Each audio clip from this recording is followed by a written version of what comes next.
پہلے دعا ہو تو پھر آمین ہے، دعا نہیں ہے تو آمین نہیں۔ مثلا میں بیٹھا ہوں ایسے کہتا ہوں آمین، کیا مانگا میں نے؟ کچھ بھی نہیں مانگا نا، پہلے کچھ ہے ہی نہیں ہے۔ پہلے دعا ہوگی تو پھر آمین ہے، دعا نہیں ہے تو آمین نہیں ہے۔ اتنی بات تو آپ حضرات کو سمجھ آ گئی ہے۔ فَإِنَّكَ تَقْضِي وَلَا يُقْضَى عَلَيْكَ، آمین کہتے ہیں آپ۔ اچھا کیا دعا مانگی گئی ہے؟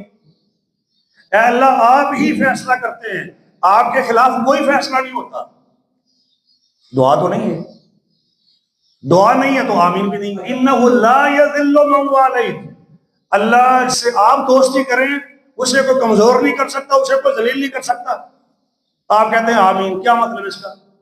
کچھ مانگا تو ہے نہیں۔ إِنَّهُ لَا يَذِلُّ مَنْ وَالَيْتَ وَلَا يَعِزُّ مَنْ عَادَيْتَ، اللہ جس سے آپ دشمنی کریں اسے کوئی عزت نہیں دے سکتا۔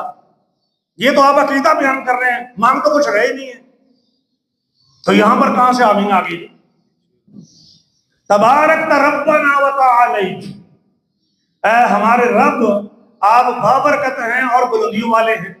آمین صرف وہاں پر ہونی ہے جہاں پر دعا ہونی ہے۔ فَإِنَّكَ تَقْضِي سے پہلے پہلے ہر جملے پر آمین ہے۔ صلی اللہ علیہ النبی، صحیح ابن خزیمہ کی روایت سے یہ بھی ثابت ہے، ہاں جب صلی اللہ علیہ النبی کہیں تو یہ دعا ہے کہ اللہ تعالیٰ اپنے پیغمبر کے اوپر درود بھیجے تو یہ دعا ہے، اینڈ پر آمین کہہ رہے۔